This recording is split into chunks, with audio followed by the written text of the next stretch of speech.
warahmatullahi wabarakatuh. Selamat pagi semua, perkenalkan saya Nasya Nabila selaku moderator pada acara kuliah tamu online 3 2022 dengan subtema yaitu Get to know more about FMCG industry. Pada kesempatan kali ini, hadirkan materi yang sangat luar biasa yaitu Kak Alivia Reta Pangesti. Sebelumnya, izinkan saya untuk membacakan sedikit mengenai CV dari Kak Alivia ya. Jadi, Kak Alivia merupakan alumni dari jurusan Teknik Kimia angkatan 2012 dan Kak Alivia juga bekerja di PT Procter and Gamble Operation Indonesia. Mungkin itu sedikit informasi yang bisa saya bagikan. Untuk selanjutnya, kita akan memasuki sesi materi. Namun sebelum memasuki sesi materi, izinkan saya untuk mengingatkan kepada para peserta untuk dapat menyalakan kamera dan mikrofon selama acara berlangsung.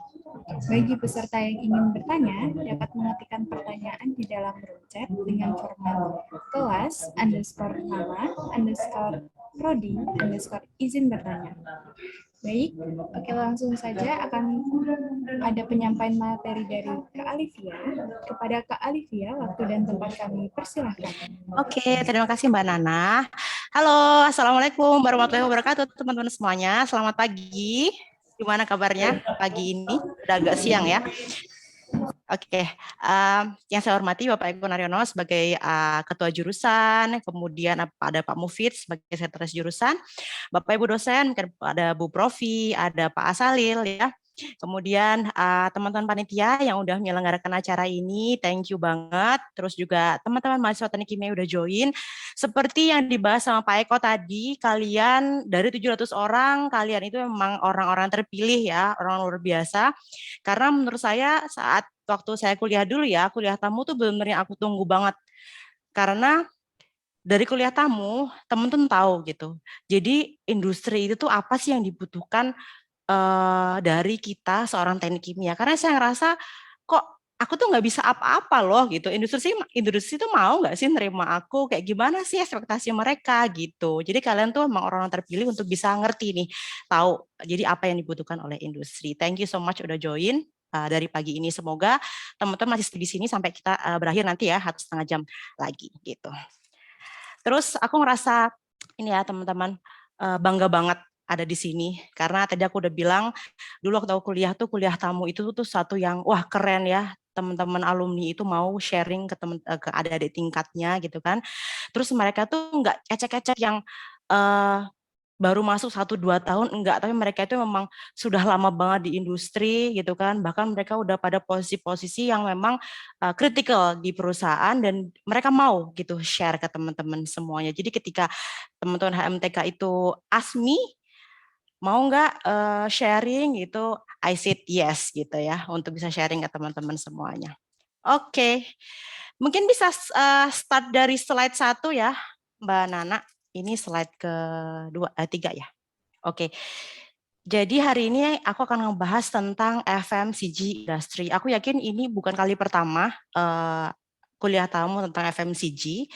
Jadi ini udah ada produk-produk ya yang saya kerja, di mana saya kerja produk yang saya buat gitu ya dari company saya. Mungkin yang pernah tahu Downy ya kan, ada Head and Shoulder, Rejoice, Pantene ya, Pampers. Terus yang lainnya itu memang tidak diproduksi di Indonesia dan tidak di sell di Indonesia tapi di luar ya, karena tempat saya kerja itu memang multinasional di mana 40% sellingnya atau profitnya memang dapat dari benua Amerika seperti itu. Jadi memang ada beberapa segmen aja yang ada di Asia seperti itu. Oke, let's start ya teman-teman, udah siap? Santai aja, nggak apa-apa sambil ngapa-ngapain, yang penting dengerin gitu ya, dan kita keep interaktif. Jadi aku mau bukan aku aja yang sharing, tapi teman-teman give feedback, tanya-tanya apa yang mungkin kalian pikirkan selama ini tentang FMCG industry. Nggak melulu tentang prosesnya, tapi juga tentang mungkin soft skill-nya. Next, Mas. Teman-teman bisa start untuk typing the question di kolom chat, apapun ya. Mungkin kalian butuh klarifikasi tentang FMCG company, produk-produknya, atau mungkin yang selama ini mungkin kalian tuh nggak punya kesempatan untuk bertanya karena mungkin nggak ada spok teman-teman yang kerja di FMCG dan sebagainya ya. Gitu. Nanti akan kita bahas pertanyaannya di akhir di sesi Q&A gitu ya. Next. Oke, kita kenalan dulu ya teman-teman. Nama saya Alivia Reta Pangesti, bisa dipanggil Alivia. Alivia lebih singkatnya, tapi sering kalau Alif jadi sering ini nih cowok atau cewek gitu ya. Jadi Alif. Terus saya sekarang stay di Karawang karena company ada di Karawang beserta istri, kok istri, suami, sorry, suami dan anak saya. Saya tinggal di Karawang.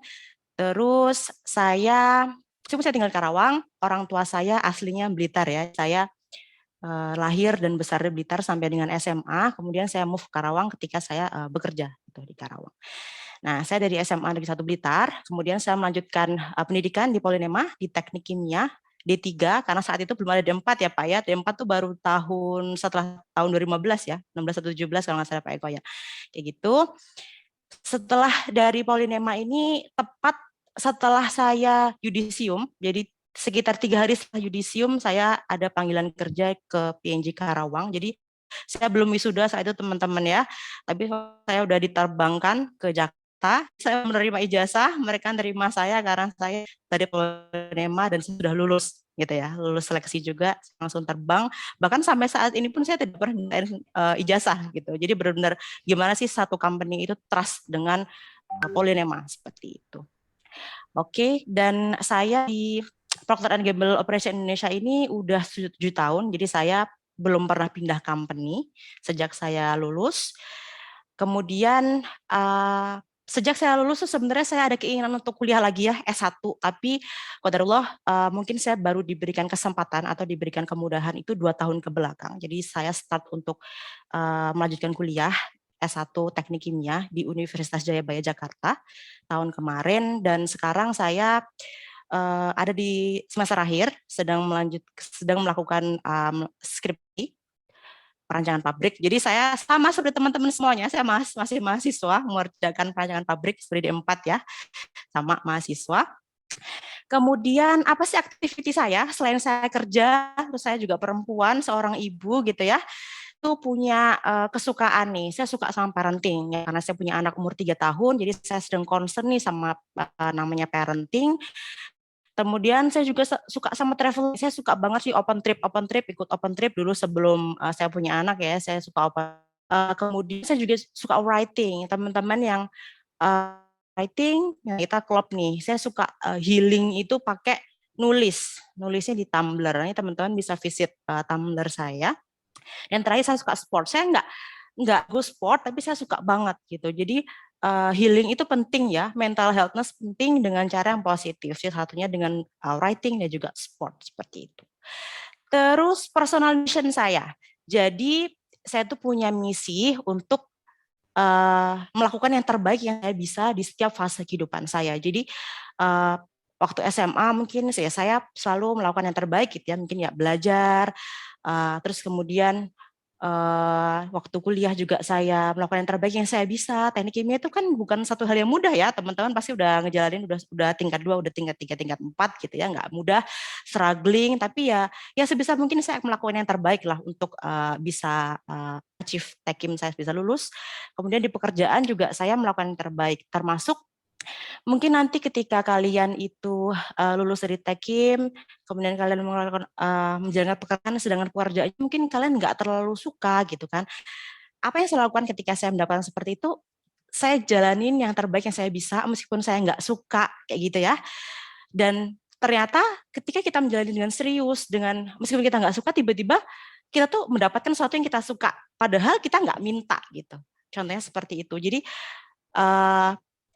pesan saya ke teman-teman itu ya itu, di Tekim itu pasti susah, pasti apa ya, ada rasanya pas awal-awal tuh kok saya masuk jurusan ini aku nggak suka ya, atau di akhir-akhir tuh kok berat gitu ya.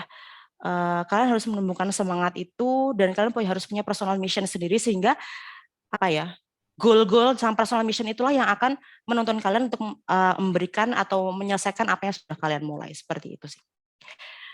Oke, mungkin dari work experience ya, seperti saya tadi udah kasih tahu bahwa saya ada di Procter and Gamble Operation Indonesia.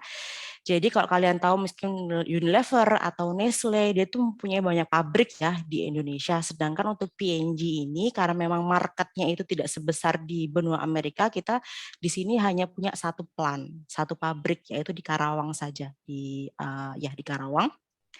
Nah, di sana saya sekarang posisinya atau role and responsibility-nya itu sebagai Fabricare Microbiology System Owner ya.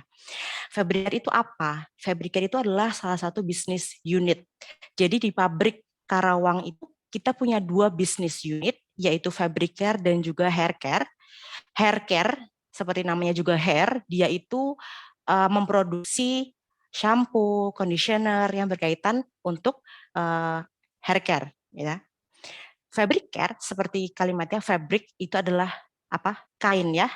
Jadi fabric care itu seperti pelembut, pewangi pakaian, pokoknya produk-produk sama baju atau kain-kain seperti itu. Nah, produknya apa untuk fabric care P&G? Produknya adalah Downy. Ya. Nah, microbiology system owner itu apa sih? Itu teknik kimia nggak sih gitu ya? Jadi ini mungkin aku agak cerita dari awal dulu ya. Teman-teman mungkin bisa take lesson juga dari sini. Waktu saya masuk ke P&G, ya, ada 25 orang, banyak ya, satu batch 25 orang. Waktu itu role yang dibuka itu apa? Plant technician. Waduh, saya bakal jadi teknisi nih, keren banget ya. Karena saat saya kuliah, kebetulan saya magangnya atau apa namanya sekarang itu ya, PKL-nya itu bukan di sistem produksi. Waktu itu saya ada di bagian quality control di Japfa. Terus kemudian saya TA-nya qadarullah juga di lab juga. Saya nggak evaluasi alat enggak. Jadi saya di lab waktu itu saya membuat saya esterifikasi menggunakan apa namanya katalis lipase. Jadi benar-benar saya mikro banget tuh, bioproses banget. Jadi di lab jadi ketika waduh teknisi plan wah keren banget aku bakal keluar dari zona nyaman nih, nggak di lab lagi gitu ya. Nyampe sana teman-teman dari 25 orang itu ya, 22 orangnya itu masuk ke produksi, dan saya bersama 3 orang lain itu masuk ke quality. Itu waktu itu saya sedih banget ya, maksudnya memang tidak sesuai dengan ekspektasi, kenapa saya masuk ke lab sih gitu kan.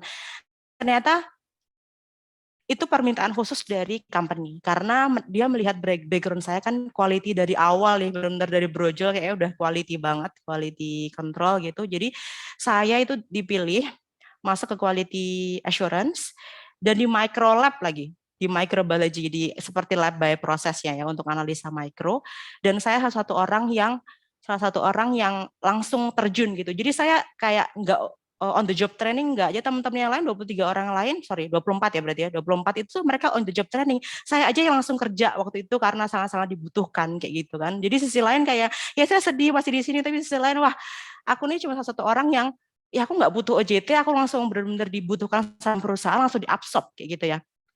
Itu pertama. Jadi saya memulai dari yang paling bawah ya kan, kalau baca ya ini saya prop dari LinkedIn, jadi sebagai senior microbiologist. Jadi situ saya melakukan end-to-end analisa mikro. Waktu itu saya masih jadi analis. Kemudian kalau di P&G itu teman-teman ya, kita tuh nggak cuman megang satu aja. Kita tuh harus bisa kerjaan yang lain juga, multitasking. Misal kita bisa, tapi kita punya kayak ekstrakurikuler lain lah, punya job yang lain. Contohnya apa? Kita pegang namanya supplies inventory, which is itu saya nggak tahu apa-apa kan. Jadi kayak kita tuh benar-benar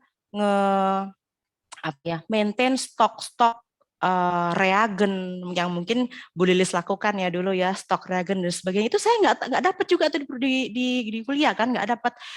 Nah, itu saya melakukan itu selama 4 tahun ya, saya maintain itu gitu kan. Jadi kalau misal stoknya habis itu bakal impact banget ke lab, nggak bisa run. Jadi saya benar-benar di PNG itu sejak hari pertama saya uh, diberikan tanggung jawab yang besar, saya langsung support produksi, menganalisa mikro gitu ya. Saya juga diberikan amanah untuk bisa supply inventory owner gitu ya. Jadi maintain itu. Dan juga maintain equipment di lab. Jadi setiap orang itu pasti punya equipment owner. Jadi misal saya punya equipment shaker inkubator yang goyang-goyang di biopress itu saya maintain bersihannya, maintenance-nya gimana, apa yang harus dilubrikasi karena dia bergerak, itu saya on itu. Jadi banyak banget memang responsibility-nya waktu itu. Jadi dan saya pikir saya nggak akan bisa survive seperti itu kalau saya tuh nggak ditempa selama 3 tahun di teknik kimia polinema. Kalian tahu kan di teknik kimia polinema kalian ngerjain laporan ya kan? 1 minggu laporan berapa? Ada berapa? Minimal 3 kali lab gitu kan, laporan ada 3. Jadi kalian kerja itu pasti 1 minggu tuh lebih dari 8 jam, karena 8 jam kalian kuliah ngerjain laporan, terus belum Sabtu Minggu ngerjain ploker gitu kan. Jadi ketika saya masuk ke sini, saya tuh nggak kaget gitu. Kerjaannya tuh sama gitu. Apa penetrasinya itu sama, jam kerjanya itu juga sama gitu ya. Dan saat itu saya support startup lab. Jadi karena tahun 2015 itu PNG itu baru berdiri ya, baru mengerjakan pabrik untuk hair care sama fabric care. Jadi startup selama 2 tahun itu saya setiap hari kerja itu minimal 13 jam setiap hari. Dan saya yakin saya nggak akan bisa kalau selama saya kuliah tuh saya nggak digembleng kayak gitu. Jadi I'm so thankful untuk Polinema Tekim yang udah punya apa ya namanya. Waktu itu saya mikir ya waktu kuliah tuh kok kayak SMA banget sih, kayak nggak fleksibel, tugasnya banyak, ini banyak, tapi kita tuh nggak tahu ke depannya ternyata kita disiapkan untuk sesuatu yang lebih besar seperti ya teman-teman ya. Jadi kalian patut apa ya takut gitu ketika kalian sekarang ngerasa santai-santai nggak ngelakuin apa-apa gitu ya, ke depan apa lagi yang akan kalian dapatkan gitu. Kalian harus harus apa ya merasa khawatir ya, merasa khawatir. Jadi siapkan diri kalian, apa yang kalian lakukan sekarang itu pasti apa yang akan kalian dapatkan nanti gitu ya. Aku selalu punya belief bahwa aku sekarang susah karena aku disiapkan untuk lebih susah lagi di tahun mendatang atau bulan-bulan mendatang gitu. Jadi syukur seperti itu. Oke, jadi aku start dari seorang microanalis. Di situ aku ngecek sampel. Setelah saat itu 4 tahun berselang, lab sudah established, karena aku bantuin establish lab juga, validasi dan sebagainya. Aku menikah, aku punya anak, kemudian aku move role ke lab, kalau kita sebutnya sebagai lab kimia fisika ya. Jadi selama 1 tahun, karena background aku teknik kimia gitu kan, itu sangat gampang sekali, jauh lebih gampang dari micro ya, micro lab.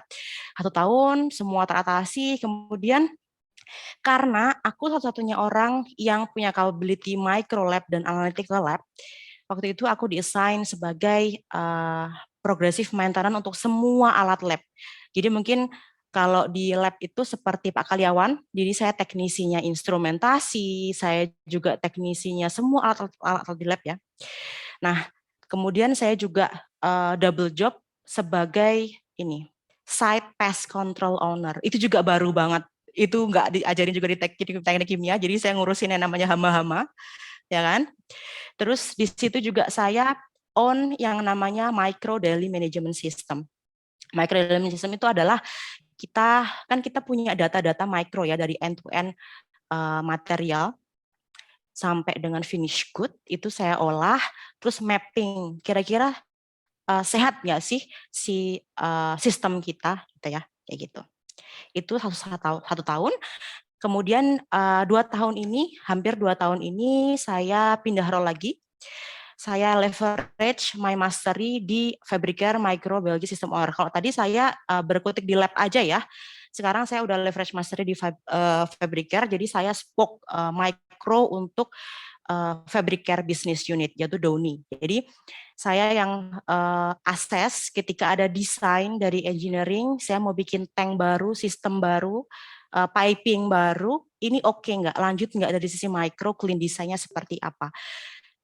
Micro itu teknik kimia nggak sih? No, itu memang microbiology. Jadi majornya microbiology. Tapi kalau kamu nggak tahu proses, itu N, nggak bisa gitu. Jadi misal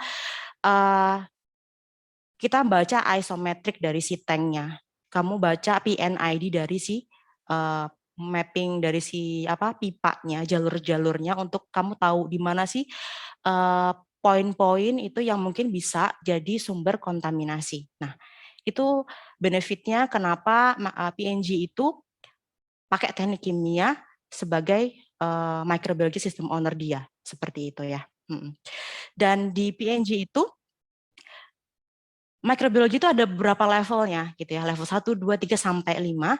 Jadi sekarang saya sedang di level 3 di mana capability saya itu bisa assess untuk satu plan gitu ya, assess dari sistem-sistem yang ada di satu plan dari segi micro dan juga dari sisi clean design-nya. Terus kemudian dulu role ini tuh diisi oleh teman-teman S1. Nah, sekarang saya ini S1 aja belum lulus ya, saya D3. Jadi please teman-teman nggak usah minder sama teman-teman S1 gitu. Semua itu teman-teman kalau misal punya tekad ya, teman-teman sama aja, sama aja. Kenapa? Tapi kenapa saya kok sekolah S1? Kenapa? Karena yang namanya apa namanya ilmu itu harus dicari. Kalau bisa saya meskipun saya role-nya di sini, saya mau sampai S3 kok kayak gitu. Jadi mastery kamu itu tuh bukan jadi satu-satunya penentu pekerjaan kamu gitu ya. Mungkin aku kalau nggak S1 aku nggak dapat kerja, atau aku kalau nggak S2 nggak dapat kerja. No, semua itu refer sama skill kalian. Aku D3 aku bisa gitu dapat skill ini dan bisa pada posisi ini kayak gitu. Oke, ada question dulu dari moderator sebelum aku pindah nih. Teman-teman udah bisa langsung chat aja ya kalau misal ada pertanyaan, nanti kita bahas. Mohon masuk sebentar, saya izin dulu, Mbak Siap. Alivia ya. Oke, terima kasih Terima banyak kasih. Pak Eko. Ini luar biasa, ini luar biasa. Pengalaman yang luar biasa. Harusnya mahasiswa semua ini mau meniru yang Mbak Alivia ini. Ini terima kasih atas wawasan yang diberikan kepada mereka. Bahwa memang teknik kimia sepertinya memang tidak harus bekerja di di pabrik itu. Bayangannya kan kalau putri kan gitu kan, kalau cewek harus kerja naik-naik di tangga kan, nggak harus begitu ya Mbak Alivia ya. Baik, ini sangat wawasan yang luar biasa di mana Mbak Alivia juga cita-citanya sampai S3 ini kan bagus sekali memotivasi pada mahasiswa. Ya. Baik, terima kasih. Semoga sehat. Terima kasih panitia Mbak Alivia, mahasiswa panitia semua. Semoga sukses acara ini dan terutama mahasiswa kalian semua harusnya mau mendengarkan serius dan mau menerapkannya. Terima kasih. Assalamualaikum warahmatullahi wabarakatuh. Jenif ya. Siap. Gimana Mbak Nana, ada yang mau ditanggapi? Atau kita bisa move aja? Mungkin bisa move aja ya sambil menunggu teman-teman nih, kayak siapa tahu mungkin ada yang pengen tanya-tanya gitu. Iya, betul. Oke. Oke, paling aku menegaskan lagi. Jadi role aku tadi sebagai fabricant microsystem owner ya. Jadi aku harus tahu semua, bukan cuman si mikrobiologinya aja, tapi juga desain engineering, kemudian proses produksi, sampai dia utility juga saya harus tahu kayak gitu ya. Jadi menurut aku skopnya mungkin lebih besar daripada kamu hanya bekerja di bagian produksi untuk role saya sekarang ya. Jadi semoga teman-teman nanti ketika mendapatkan pekerjaan nggak langsung down. Teman-teman harus kayak cari gali lagi sebenarnya role aku ini tuh aku bisa ngapain aja sih kayak gitu ya. Jadi memang penting nanti untuk bisa manage ekspektasi pertama ya. Terus manage how we respond dengan apa-apa yang kita isu-isu yang kita hadapi saat itu, seperti itu ya. Oke, next. Nah, jadi kita akan ngebahas 4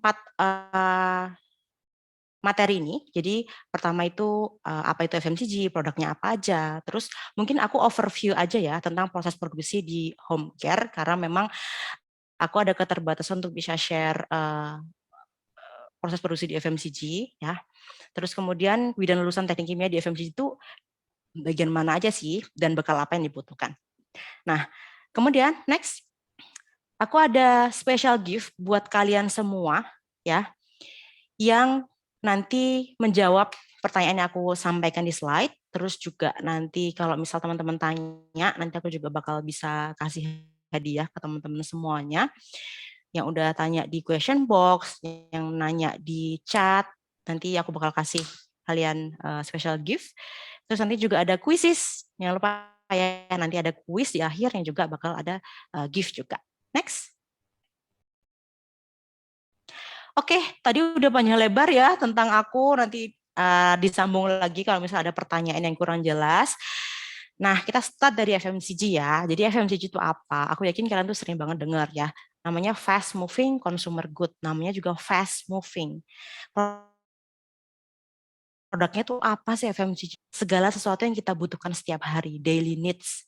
Yang kalau kamu konsumsi terus habis kamu beli lagi. Kayak gitu ya. Contohnya apa gitu ya. Contohnya itu makanan, FMCG, di GrabFood, di kelontong-kelontong atau di kaki lima, berarti scale-nya bukan scale company ya, tapi scale-nya yang UMKM kayak gitu. Terus apalagi nih bentuknya shampoo, terus pasta gigi kayak gitu, itu juga masuk ke FMCG. Nah, FMCG itu tuh dari konteks general itu ada 3 sektor. Yang pertama yang tadi aku sebutin food and beverage, itu makanan sama minuman. Sektor yang kedua itu adalah personal care. Maksud personal care itu adalah sesuatu yang dipakai oleh individu untuk take care of individual itu. Jadi contohnya apa? Pasta gigi. Pasta gigi kan dipakai untuk individual kan, namanya itu personal care. Terus kosmetik ya, kosmetik itu juga FMCG teman-teman, karena kan dihabis kamu bakal purchase lagi kan, kayak gitu, dan jangka waktu untuk penggunaannya juga pendek, tapi itu depend sama apa namanya, besar kecilnya satu volume dari suatu barang itu ya. Contoh kalau 100 ml shampoo gitu kan, mungkin kamu habis 1 minggu, 600 ml berarti mungkin 2 bulan seperti itu ya. Jadi nggak ada batas waktu tertentu yang menentukan bahwa dia tuh fast moving atau bukan. Terus home care. Nah, tadi kan kita udah take care individu nih. Nah, home care itu kita take care sama lingkungan kita, yaitu rumah kita gitu ya. Contohnya ya berarti deterjen atau buat cuci piring, cuci baju, lantai dan sebagainya, itu masuk home care gitu. Nah, terus FMCG itu terkait banget namanya distribusi. Jadi distribusi itu satu hal yang penting untuk FMCG ya, selain dari produk quality itu sendiri. Karena apa? Jadi gini, aku mau kasih contoh nih, produk FMCG dari P&G itu kan Head and Shoulder misalnya. Terus Unilever itu punya namanya Clear, itu di sektor yang sama untuk anti ketombe. Ketika saya biasanya pakai Head and Shoulder, terus aku datang ke Alfamart. Di Alfamart kok Head and Shoulder-nya nggak ada gitu kan, karena ada isu distribusi, akhirnya nggak nyampe ke Alfamart sampai stoknya kosong semua. Saat itu juga itu nggak perlu mikir lama ya, 2 menit nggak nyampe lah, orang pasti langsung ganti pakai apa? Pakai Clear gitu. Jadi distribusi itu adalah satu hal yang penting juga untuk FMCG, karena produk dia tuh bisa digantikan hanya karena stoknya tuh nggak ada gitu di market gitu. Terus dia terkait juga namanya market share. Jadi kata apa namanya? Parameter sukses mereka itu dalam market share. Misal, jadi Head and Shoulder sama Clear tadi itu kan di sektor yang sama, segmen yang sama nih. Nah, mereka tuh akan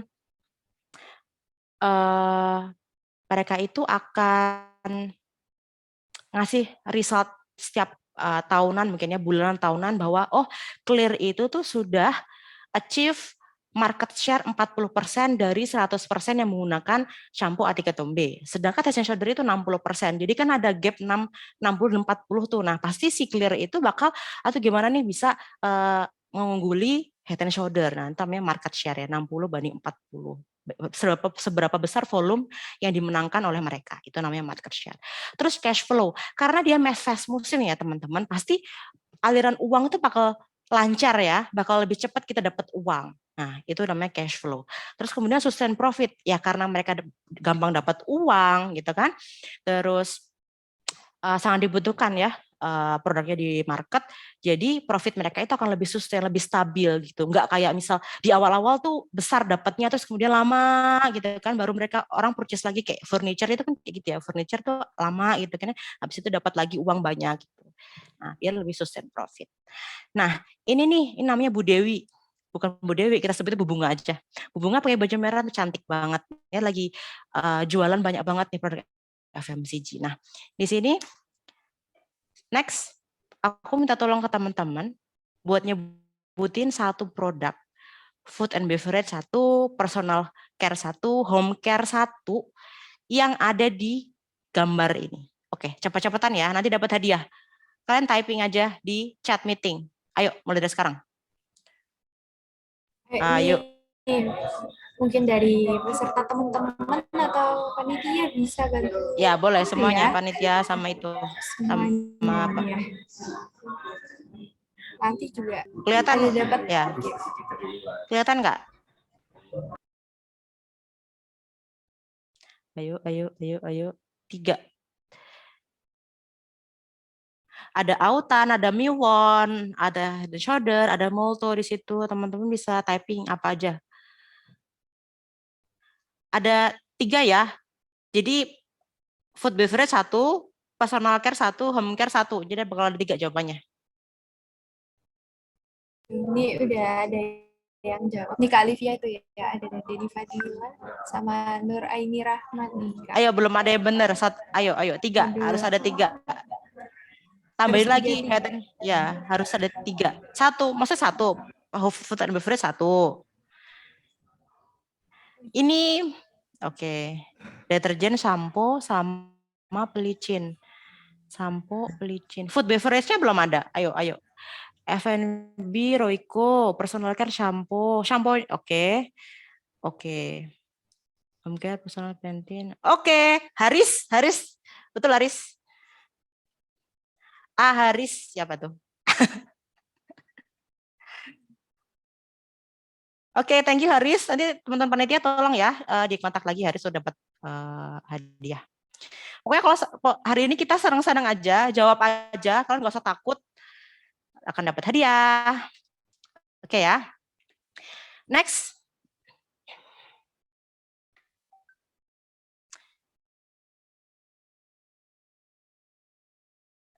Oke, ini ya. Ini adalah contoh FMCG company. Mundur lagi, Mas.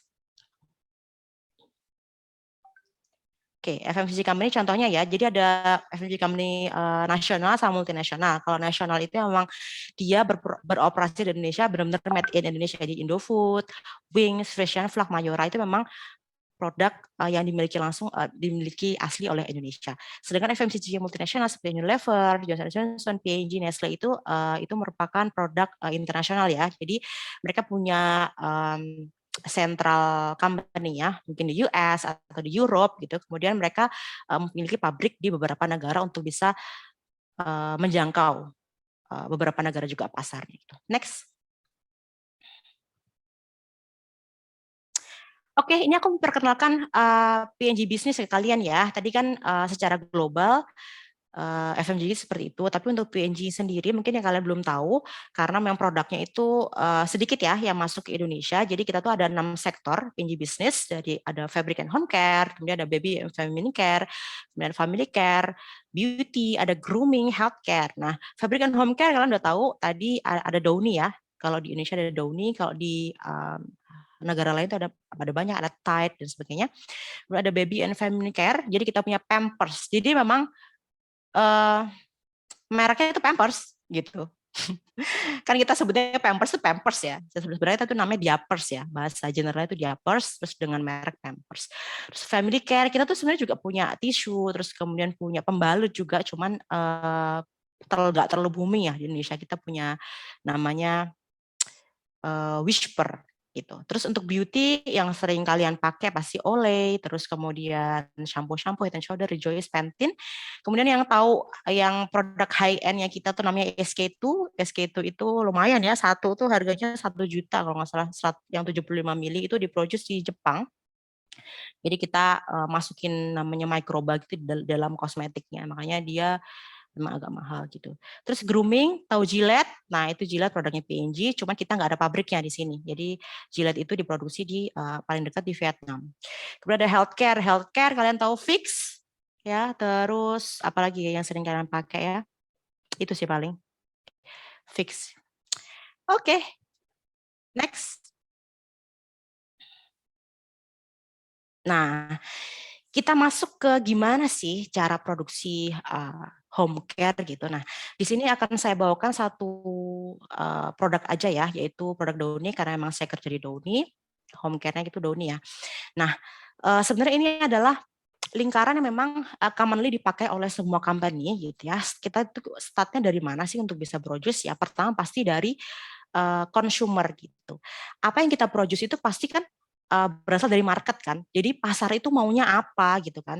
Kalau kita nggak start dari pasar, nggak akan dibeli. Contohnya kalian bikin apa ya yang nggak disukai pasar? Yang nggak enak lah pokoknya ya. nanti nggak akan kejual kan, makanya kita harus start yang namanya di pasar gitu. Misal pasar itu butuh namanya dulu tuh yang booming banget ya waktu Downy muncul itu adalah dia menggunakan, selama ini kan pengharum sama pelembut pakaian itu ya baunya ya bau-bau yang soft gitu ya. Waktu itu Downy masuk pasar dengan Downy wanginya tuh wangi parfum yang wangi ini loh, ya kayak parfum parfum gitu. Jadi wanginya tuh lebih mahal gitu ya, dan memang break the common gitu ya. Dia menggunakan parfum yang strong gitu. Nah, itu kan keinginan dari konsumer, kita apa namanya? Wujudkan gitu kan. Cara wujudkan gimana? Dari research.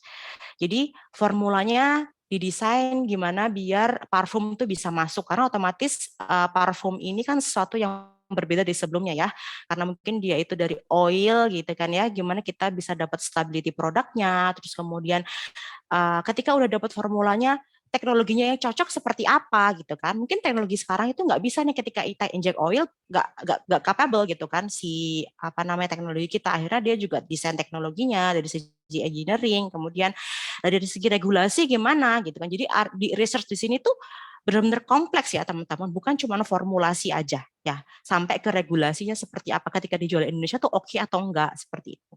Nah, ketika udah riset udah beres, kita planning ya, kita mau ngambil material dari mana, gitu kan. Ini persis banget ketika kita di 4, kita perancangan pabrik kan kita menguji kelayakan pabrik kita kan. Kita jadi ketika menggunakan kita mau produksi sintesa apa gitu kan ya. Ini ketika kita bikin company bagian profitable atau enggak. Nah, itu kita start dari sini kayak gitu. Kalau enggak profit ngapain kita bikin ini kan, pengen bikin pabrik kayak gitu. Kita impor aja atau kita beli aja gitu udah jadi kayak gitu. Setelah planning, material supply, berarti kita mau supply material-material dibutuhkan untuk produk itu bisa jadi seperti itu. Ke manufacturing. Jadi di sini manufacturing itu lebih ke kasarnya di pabriknya lah ya, ketika kita making si produk. Jadi making si produk itu tadi R&D di research kan pasti kita juga udah define. Jadi critical parameter apa aja yang harus kita achieve during kita produce sesuatu. Gitu. Misal di produksinya itu start dari material dulu deh. Materialnya itu standarnya harus kayak gimana? Misal pH-nya berapa, warnanya seperti apa. Ketika material datang ke plant itu kan juga harus diuji lagi tuh, karena kita nggak bisa based on certificate of analysis dari si supplier itu, karena kita harus double check di pabrik bener nggak yang kita terima seperti CEO-nya kayak gitu. Ketika semua ada parameter udah kita cek sesuai gitu kan masuk ke produk produksi, di produksi juga kita harus kontrol namanya ya proses parameter, mungkin suhunya, kemudian temperatur suhu, terus kemudian time ketika mixingnya, terus pH-nya, viscosity dan sebagainya ya.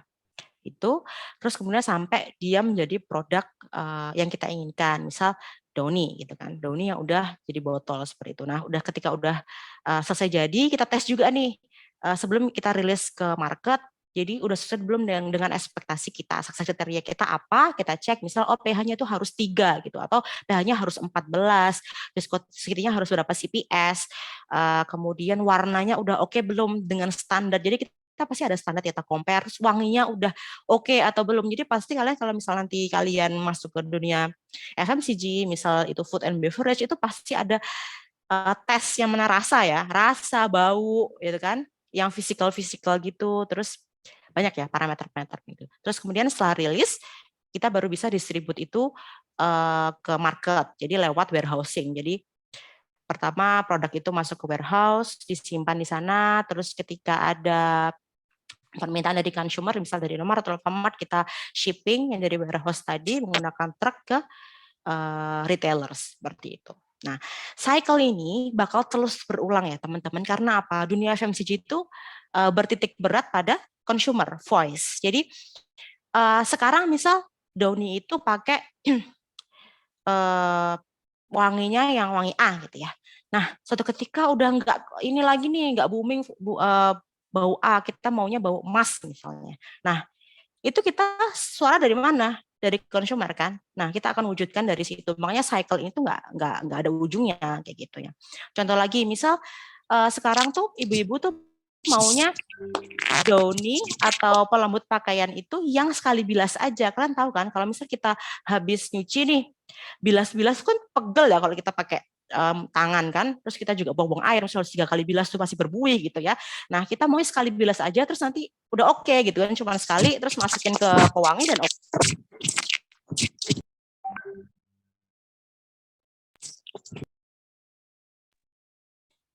Teman-teman? Oke. Tadi dengar suaraku nggak? Bisa. Bisa caranya dengar Kak, ini jelas Oh bisa ya? saya. Ya. Oh ya udah. Benar. Oke. Tadi kayaknya soalnya tiba-tiba unmute, mute.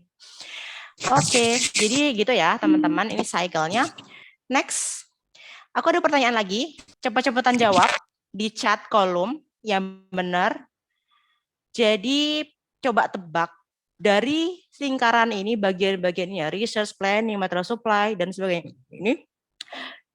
Jadi teknik kimia itu di mana sih pengaplikasian teknik kimia atau jurusan kita itu benar-benar dibutuhkan tuh di mana? Di bagian mana? Bisa lebih dari satu ya, bisa satu jawabannya, bisa lebih dari satu, tergantung kalian, menurut kalian di mana. Kalian bisa typing jawabannya dan nanti akan kita bahas jawabannya di beberapa slide nanti ya, karena nanti akan saya bahas di bidang teknik kimia yang masuk ke dalam bagian-bagian ini. Langsung typing yang paling cepat nanti dapat hadiah. Next, Mas.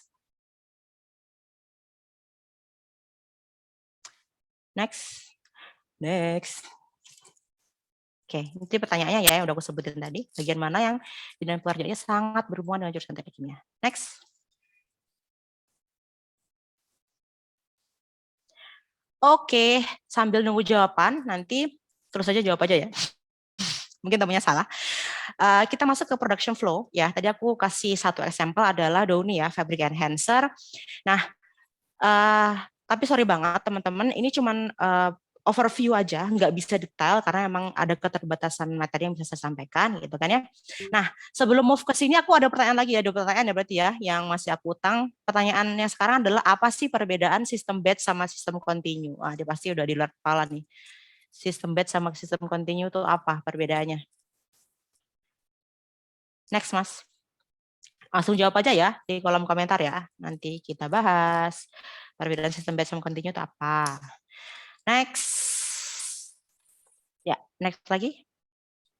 Oke, jadi secara general material untuk bikin daun itu apa? Jadi ada air, ada surfaktan, parfum, pewarna, sama aditif. Nah, aditif itu khususnya macam-macam ya. Ada untuk pelembutnya, dan sebagainya. Dan material itu macam-macam juga. Nggak cuma satu material aja. Ini aku juga nggak bisa sebutin. Intinya ada 5 material ini. Nah, kemudian di sini untuk bikinnya itu ada 2. Yang pertama itu continuous liquid process, sama yang kedua itu lead product differentiation. Itu cuma pengelompokan dari PNG aja sih sebenarnya, tapi sistem prosesnya mah hampir sama semuanya. Ini intinya cuma mixing aja. Di CLP itu mixing, kemudian ada heating, cooling, terus untuk di LPD itu kita nge-reblend aja, ada blending gitu. Nah, kita start dari yang sebelah kiri dulu ya. Pertama dari DIW tank. DIW tank itu adalah DI water tank. Ini kalau di PNG itu banyak banget singkatan-singkatan biar cepat aja. DI water tank itu maksudnya tank untuk menampung air gitu. Nah, kalian pasti tahu namanya GMP ya, Good Manufacturing Practice, di mana di situ mengatur tentang apa-apa aja sih yang harus kita ensure bersih gitu ya. Karena kita memproduksi produk yang memang touch sama manusia. Jadi touch sama manusia itu nggak cuma makanan sama minuman aja yang masuk, tapi juga yang sentuh ke kulit ya. Ini kan bisa kesentuh sama kulit, terus juga kalau hair care itu memang dipakai untuk kulit kayak gitu ya.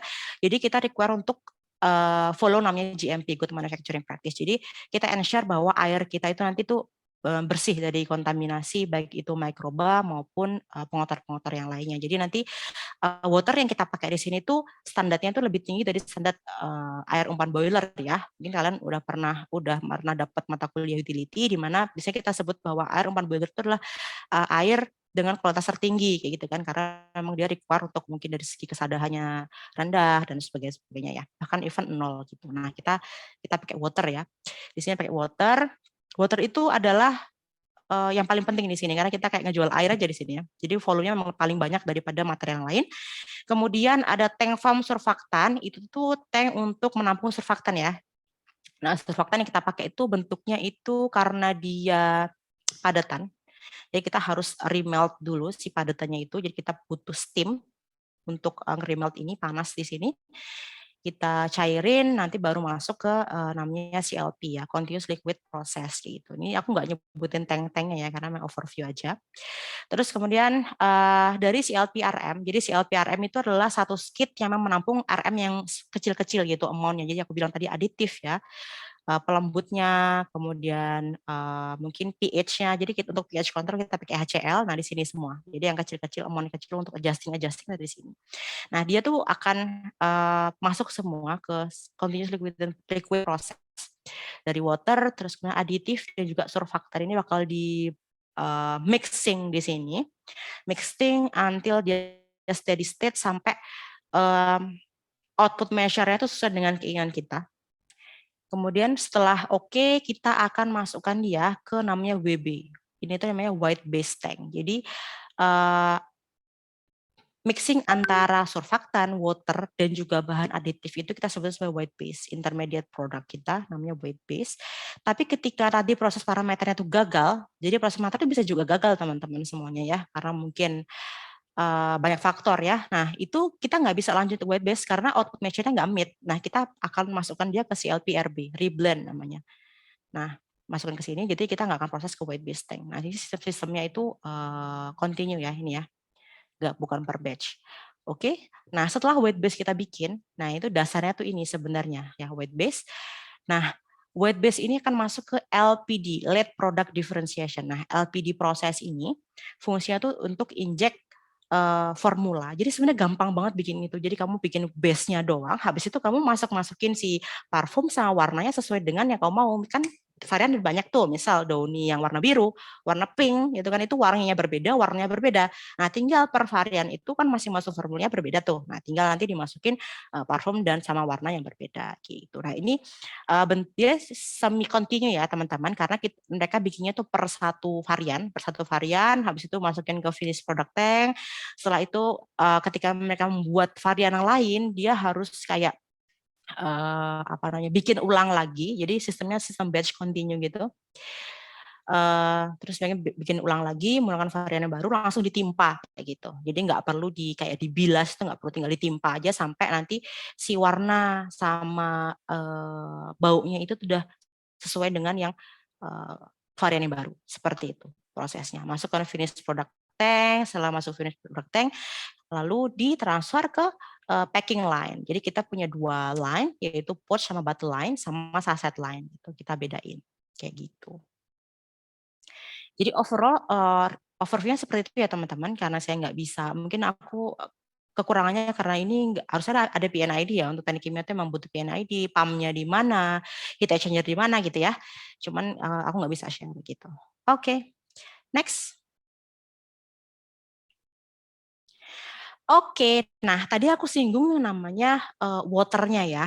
Jadi selain proses produksi yang harus kita maintain untuk bisa achieve output measure yang sesuai dengan produk kita, ada raw material yang penting banget yaitu water gitu. Karena most of ingredient tadi aku sebutin itu kita beli dari supplier mah udah jadi gitu. Udah jadi ya udah tinggal kita sedot aja, kita masukin kayak gitu. Gitu aja gampang kan. Nah, ada water di sini yang memang menurut aku perlu kalian tahu juga prosesnya. Jadi water di sini aku menjelasin air proses sekaligus air boiler ya, karena air proses di sini tahapannya lebih panjang daripada air boiler, ada satu tahapan tambahan untuk bisa jadi air proses. Jadi yang pertama tuh, sorry banget ini juga ada banyak singkatan ya, kalau di PNG itu banyak banget singkatan, ada CCW, Chlorinated City Water. Nah, kita itu menggunakan source water dari city water atau dari apa ya, PDAM lah ya. Jadi kalau PDAM itu kan mostly dia itu lebih bagus ya daripada kita ngambil dari mana ya, kalau pelan-pelan lain tuh misal air laut, misal dari air sungai gitu kan, itu lebih banyak suspended solidnya, lebih keruh gitu ya. Jadi makanya ketika kita menggunakan city water yaitu dari PDAM itu mostly bakal lebih gampang gitu treatmentnya, karena dari awal kualitinya udah lumayan gitu ya.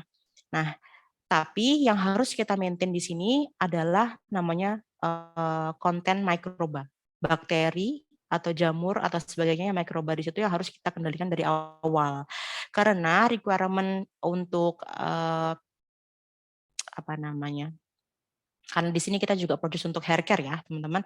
Itu strict banget karena hampir berapa ya? Kurang dari 100 CFU per ml, 100 CFU per ml untuk mikroba di dalam air itu sendiri. Jadi nggak boleh lebih dari 100. Itu memang agak susah ya. Makanya kita udah maintain si mikroba itu dari awal. Dengan cara apa? Chlorinated city water. Jadi tank city water itu kita injek klorin. Mungkin teman-teman kalau misalnya udah belajar utility itu kadang klorin itu diinjek di akhir gitu kan untuk benar-benar ngebunuh bakteri. Tapi ketika klorin itu diinjek di akhir gitu ya, source of kontami dari awal sampai ketika dia injek itu kan pasti masih terus-terus ada gitu kan. Kita nggak protect gitu. Jadi makanya kita kasih klorin tuh mulai dari awal gitu. Nah, di sini ada city water, dikasih klorin, tanknya. Kita maintain contact time-nya. Jadi nanti ada perhitungannya juga. Ketika klorin berapa ppm, terus kemudian dengan volume tank berapa liter gitu ya. Terus time-nya tuh berapa lama sehingga klorin itu tuh bisa efektif untuk membunuh bakteri di situ. Ada contact time minimalnya, seperti itu perhitungannya.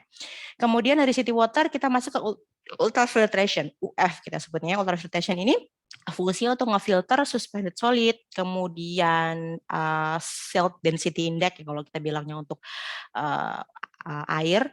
Di situ untuk nyaring ya padatan-padatan, tapi mostly karena dia kecil ya, makanya kita cukup pakai ultrafiltration aja, jadi cuma sekali aja, ya sekali aja. Jadi kalau kalian tahu ini kan berarti fisikal ya, fisikal treatment-nya cuma satu. Kalau kalian tahu di utility itu kan suka banyak ya pelajaran tuh, ada mungkin di clarifier, di ini banyak kan, ini cuma ada satu.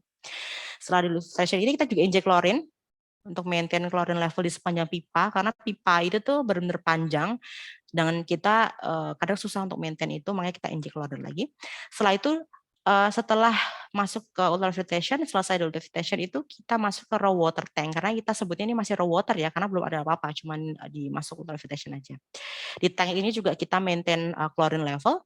Setelah itu masuk ke softener. Nah, softener itu fungsinya untuk apa? Untuk mengurangi kesadahan ya teman-teman ya, untuk kayak magnesium, kalsium dan juga yang lain-lain itu kita berusaha meminimalkan. Atau bahkan kita require-nya tuh 0 bahkan keluaran dari softener. Nah, setelah dari tangki softener kita hilangkan kesadahannya, kemudian kita injek namanya sodium metabisulfit. Sodium metabisulfit ini untuk menghilangkan klorin. Jadi lihat tadi dari awal sampai akhir tuh klorinnya ada untuk ngeprotek airnya itu biar nggak increase mikroba dalam air. Tapi ketika masuk ke sini RO tuh sangat rentan sekali namanya klorin. Dia bisa merusak apa namanya membrannya, makanya kita harus hilangin klorinnya menggunakan sodium metabisulfit. Oke, terus kemudian diinjek juga pakai NaOH untuk adjust pH-nya. Karena tadi kan pasti asam ya karena ada klorin. Setelah itu dia masuk ke reverse osmosis. Oke. Setelah masuk ke reverse osmosis, di sini dia itu fungsinya itu untuk mengurangi ya teman-teman mikroba. Reverse osmosis itu kan dia pertukaran ini ya, apa namanya? Apa tuh namanya? Aku lupa aja nih. Pertukaran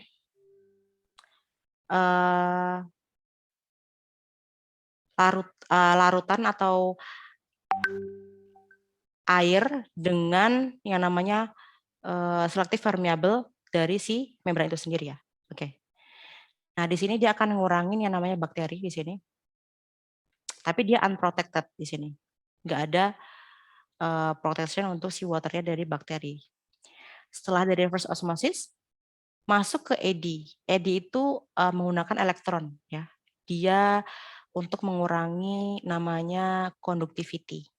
Jadi conductivity kita untuk hair care itu di bawah 10. Sedangkan untuk fabric care itu di bawah 25. Emang lebih rendah ya untuk si hair care shampoo. Nah, setelah itu setelah masuk ke ED, dia akan masuk ke tangki DI water masing-masing business unit. Jadi kalau misalnya Fabricare, ini tangki DI waternya Fabricare, di mana kita mulai injek namanya ozon. Jadi ozon adalah salah satu protection selain klorin. Jadi dari awal itu kita injek klorin, di reverse osmosis itu kita nggak ada injection klorin, karena klorin itu bisa merusak si reverse osmosis. Terus kemudian setelah dari RO, ED, kita injek namanya ozon untuk maintain kebersihan dari si water. Kayak gitu. Ini sampai setelah dari DE tank ini, kita injek ke masing-masing user point. Kalau misal tadi kita buat di CLP, continuous liquid process kan butuh water, nah itu dari sini tanknya. Nah dia injek. Nah sepanjang jalur itu tuh ozonated area. Kita selalu maintain ozone level di sana. Ya.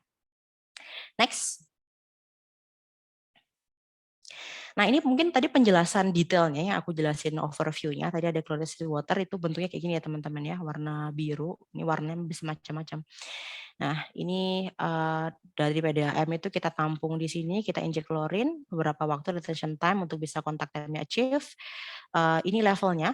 Jadi level concentration yang kita injek itu 1,5 ppm. Terus level minimalnya 60% untuk bisa achieve 132 ppm per menit city value. Kemudian ini bentuk untuk ultrafiltration system ya. Ini yang kotak ini, yang apa namanya kayak kanopi ini ke bawah itu sebenarnya kecil banget. Kecil sebenarnya ultrafiltration system itu untuk ngefilter ya. Ngefilter suspended solid, kemudian mungkin ada mikroba yang ukurannya itu bisa ketahan sama si ultrafiltration gitu ya. Nah, dia itu punya automatic backwash, jadi every 120 menit itu dia bakal auto backwash untuk ngebersihin solid-solid yang keperangkap di filtration tadi ya, di backwash gitu.